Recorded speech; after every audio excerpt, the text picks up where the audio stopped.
guys, and welcome back to my channel and welcome to today's video.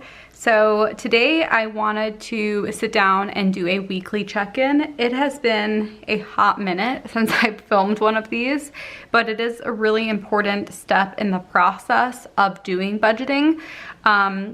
Before I get started though, quickly a few things. One, the lighting is gonna be terrible in this video. I'm filming this at night when everyone has gone to bed, and I really dislike doing that. One, I'm tired, but two, the lighting is always really bad. So I will try and like pre-film a bunch of videos this weekend so that I can do it with good lighting and all of that. But regardless, we're gonna go ahead and get into it. So like I was saying, doing a weekly check-in or check-ins in general, I think is really important. I did just film a video and it went up yesterday where I talked about looking at all of our 2024 spending. Definitely go check out that video if you haven't already. It's going to be January through November, every single variable expense and every single sinking fund. And it was really insightful just getting an idea of like what we are spending compared to what I have been budgeting and seeing if we need to make adjustments.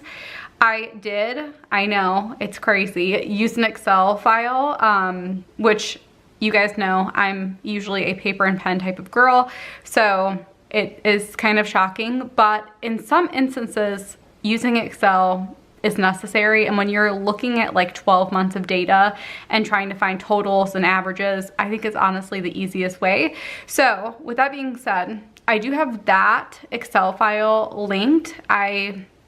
Upon request from a bunch of people, decided to add it to the Etsy shop. It's pretty cheap, it's $3.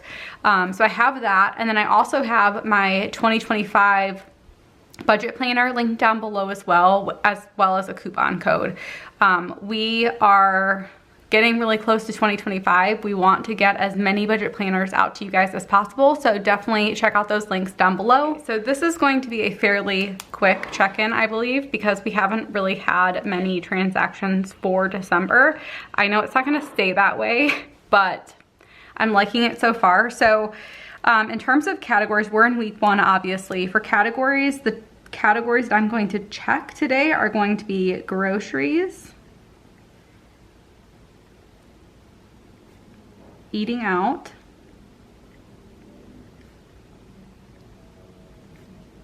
household,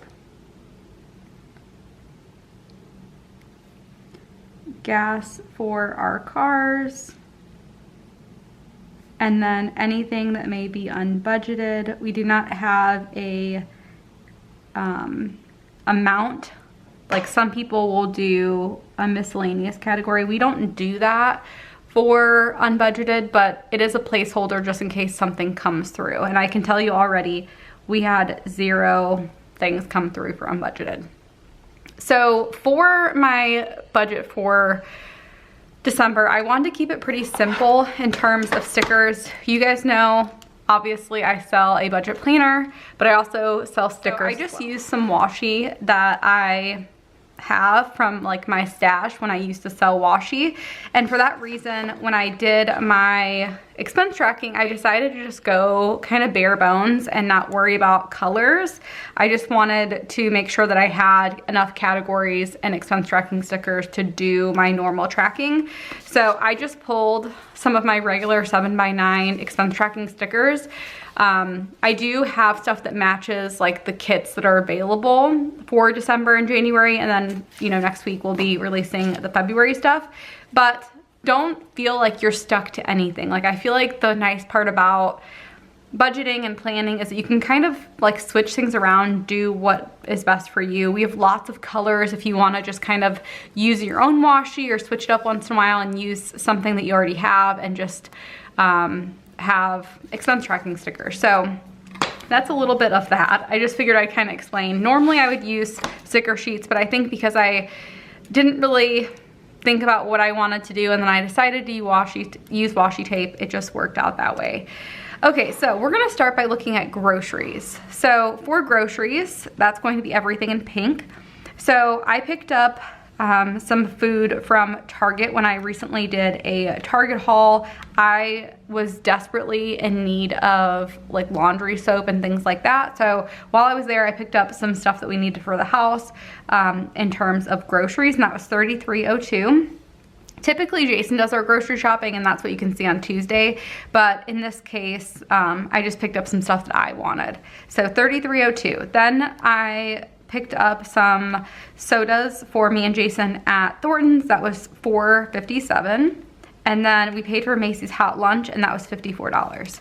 So I'm gonna go ahead, and as I'm adding these up, check those off so that when it comes down to like looking at transactions next week, I know that those are already recorded. Okay, so next, Jason went to Woodman's. That was $46.76. And then Aldi was $114.08. So our total for groceries is $252.43 so far. That may seem like a lot, but you have to keep in mind over $50 is Macy's hot lunch, and that's for the whole entire month. So it is kind of a little bit misleading when you think of it that way. We do budget $1,000 for groceries, which means that we have $747.57 remaining. And for groceries, I like to take a look at how many weeks we have left. So for groceries, we have 1, 2, 3, we can say 4 weeks remaining. So divided that by 4 would be roughly $187 per week. That's not too bad, honestly, considering the fact that we have the holidays, and I'm guessing that we'll be eating at families' houses more often than at home for some of those things. Typically, Jason's family will come into town from Colorado, so we'll go and like have dinners with them a lot at Yaya and Papa's house, or we'll go out to eat with them. We go into activities with them, and then we end up getting food after. And then we also go to my sister's house. So there's gonna be lots of like not eating at home, and for that reason, and the fact that we're only, you know, a little bit shy of $200 per week, I feel good about it. We are also pretty well stocked in terms of like protein drinks and snacks. So really, I don't see a ton of huge expenses for groceries coming up. You probably saw, but we have nothing for eating out. So we can go ahead and put 0 there. And that means that we have $300 remaining. And I always think of eating out in terms of the weekends, because that's typically when we do eating out. And Jason and I typically will also go to a lunch together on a Friday. So we have 1, 2, 3, 4 weekends remaining, and that means we have about $75 for eating out. So not bad. Per week we have about $75. I know this is super lame, and I feel like I'm showing our age when I do this, because like, I mean, Jason's 35, I'm 33, but I feel like the older we get, the more we're like, okay, let's find a place we like, and we'll keep going to the same place, or just like find deals. So the thing that we like to do now is we go to Chili's on Fridays. They have a 3 for me, or what is it, 3 for me?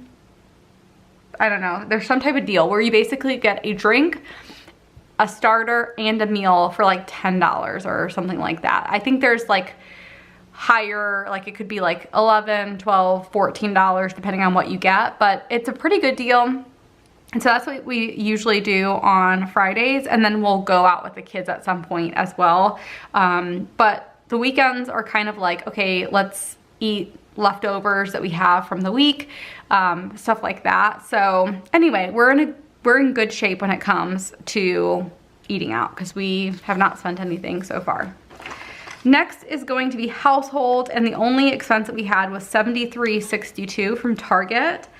Like I said, I think I had no laundry pods, no scent boosters. I needed like gloves. I like to sometimes clean with gloves depending on what I'm cleaning.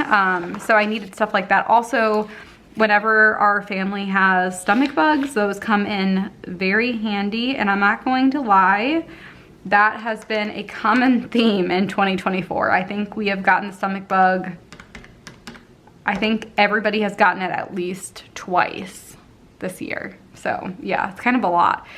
We have 126.38 remaining for household, and I don't take that into consideration by week because that's not something that's like a weekly thing. Groceries and eating out, we typically do once a week. Household, gas for our cars, and unbudgeted, those are just kind of like ongoing balances. There's no rhyme or reason to when we spend. So we have a decent chunk left. I think we are going to need, I want to say paper towels. We're kind of low on paper towels. So the next time that we go to Costco, we'll probably pick up paper towels. The girls also need conditioner because I just realized they ran out yesterday. I believe I have an extra one downstairs that I could pull for them, but I will also need some at some point too. So there's a few things that we'll need, but nothing too crazy. December is not a month where I'm like, you know, using some of that money for something extra for the house. Sometimes I'll buy like new towels if we need them, but I don't see anything like that happening. So we're in a good place there. And then gas for our cars, Jason did fill up the RAV4. That was $39.43. So $39.43.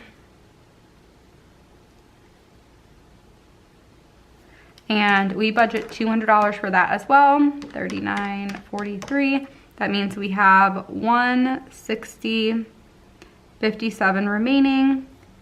There's nothing remaining for unbudgeted. So for gas, we have 2 cars right now that are using gas. Our moped and motorcycle, obviously out of commission right now. It's freezing. I think at the moment it's like 20 degrees here in the suburbs of Chicago.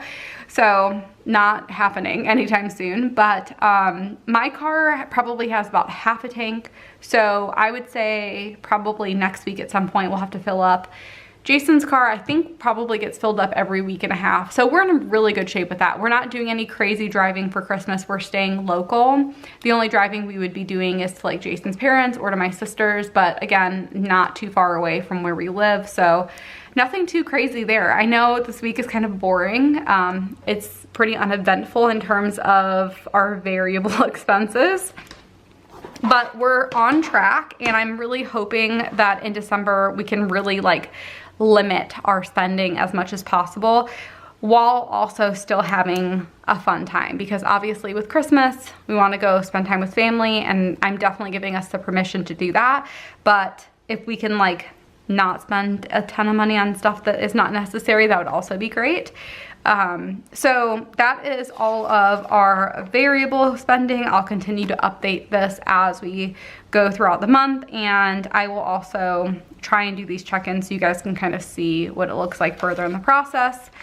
Next is going to be sinking funds. So I did a whole separate video talking about sinking funds, but right now all we're going to do is take a look at our spending. That's part of the weekly check-in my opinion. I feel like if you also have like a variable income tracker or a business tracker, I would also say check in there. I feel like it's really important to check in all the spaces, make sure you're on track in terms of every little tiny budget that you have. So I might have already gone through some of this with you guys when I was setting stuff up, but we did have our tumbling charge come through. That was $178, and that came from our activity sinking fund. Christmas, we did buy a tree collar, and that was something that like we probably should have done a long time ago. I actually got it today and it looks amazing, so I'm super happy with that. I got it from Kohl's, which is such a random place to buy it from, but it looks really pretty, and it actually matches the star that we have, so that's perfect. On Friday, Macy has a cheer end of year party at Safari Land, and for siblings we have to pay extra money. So that was $25 for Mimi. Jason and I are not planning on playing games. We'll probably just help out with Mimi and Macy. So just had to pay that $25, and that came out of entertainment. Anytime we do things fun with the kids, like go to the movies or do a fun experience, it comes out of entertainment. And forgive me if I sound a little weird, it's probably because I have my retainer in. I'm all ready for bed, took a shower, brushed my teeth, put retainer in, everything. And as soon as I'm done filming this, I'm going to bed to read. But again, wanted to get this up for you guys. So Anyway, $25 for that. And then we are actually taking Macy and a friend to a place called Activate Games, I think it's called. There's one pretty local to us. We've heard from other people that it's a really fun experience for kids, especially Macy's age. And we're debating taking Macy and a couple of her friends there for her birthday. Instead of doing like a big birthday, last year we did a birthday party at our like local skating rink, and we invited her entire 3rd grade class. We're gonna do something a little bit smaller this year in terms of like people, because I feel like she's getting to that age where it's really fun to just grab a couple people and do something fun. So Activate is supposed to be this like interactive game. There's like lasers that you have to go over, just like lots of really hands-on games. So anyway, Jason, Macy, and a friend are going on Saturday, and Jason's parents are gonna watch Mimi so that we can have fun with her. We did try out a different game last month. I think it was called something box. I don't remember off the top of my head.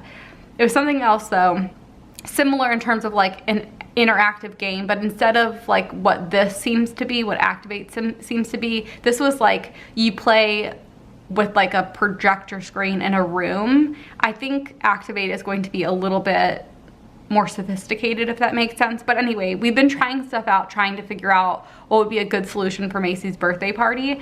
And we realized that some of these games are just a little bit too much for Mimi. Like they're definitely geared more towards Macy's age and not so much Mimi's age. So it's gonna be perfect. Jason's parents are gonna watch her, and then we can kind of do like a little play date with Macy's friend and try it out for her birthday.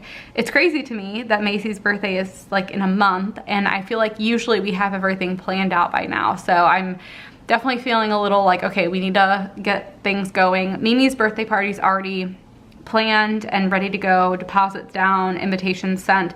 So I just feel like I need to get this going, and this is a perfect opportunity. It'll be a fun thing for us to try out and a good experience, not experiment. And then hopefully we can plan her birthday party very soon after. So with all that being said, we spent $128.96. That came from entertainment. Again, if it's something fun we're doing with the kids, it always comes out of entertainment. When we book Macy's birthday party, it will come out of our Christmas/birthday sinking fund, if that makes sense. So anyway, those are all of our transactions as of the first week of December. Again, kind of slow. We really don't have a ton going on in terms of expenses just yet, but I will check in at a later date and let you guys know how things are going. But that is it for me. Let me know down below how you guys are doing, if you feel like December has already been a busy month in terms of expenses, or if it's kind of a slower start like ours. And again, if you haven't already, check out that Excel file if you're wanting to track things on an annual basis and see what some of those trends are.